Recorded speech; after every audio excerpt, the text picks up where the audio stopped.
ഇടുക്കി വണ്ണപ്പുറത്ത് ഓടിക്കൊണ്ടിരുന്ന കാറിന് തീപിടിച്ചു. വണ്ണപ്പുറത്തെ പെട്രോൾ പമ്പിന് സമീപത്തായിരുന്നു ഈ സംഭവം. വാഹനത്തിലുണ്ടായിരുന്നവർ തലനാരിഴയ്ക്കാണ് രക്ഷപ്പെട്ടത്. രാഹുൽ വിജയൻ ഇപ്പോൾ വിശദാംശങ്ങളുമായി ചേരുന്നുണ്ട്. രാഹുൽ, എന്തൊക്കെയാണ് വിവരങ്ങൾ? പമ്പിലേക്ക് ഇന്ധനം നിറയ്ക്കുന്നതിന് വേണ്ടി വാഹനം കയറ്റുമ്പോഴാണ് വാഹനത്തിൽ നിന്ന് പുകയുയരുന്നത് വാഹനത്തിൽ ഉണ്ടായിരുന്നവർ കണ്ടത്. 2 പേരാണ് വാഹനത്തിൽ ഉണ്ടായിരുന്നത്. മാരുതി സുസുക്കി വാഗണർ കാറിനാണ് തീ പിടിച്ചത് എന്നുള്ളതാണ് നമുക്ക് മനസ്സിലാക്കാൻ കഴിയുന്നത്.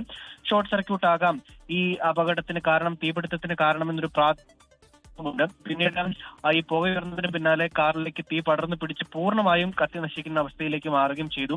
ഈ പമ്പിനടുത്തായതുകൊണ്ട് തന്നെ ആ സമീപ പ്രദേശങ്ങളിലുണ്ടായിരുന്ന ആളുകളെ ഉടൻ തന്നെ ആളുകൾ തന്നെ സ്വമേധയാ മാറ്റുന്നൊരു നടപടി ഉണ്ടായിരുന്നു. പിന്നീട് ഫയർഫോഴ്സ് എത്തി. തൊടുപുഴയിൽ നിന്ന് ഫയർഫോഴ്സ് എത്തിയാണ് ആ തീ പൂർണ്ണമായും അണച്ചത്. കാറ് പൂർണ്ണമായും കത്തി നശിക്കുകയും ചെയ്തിട്ടുണ്ട്. 12:30ക്കാണ് ഈ സംഭവം നടന്നത്. ശരി, രാഹുൽ വിജയനാണ് വിശദാംശങ്ങൾ നൽകിയത് ഇപ്പോൾ കട്ടപ്പനയിൽ.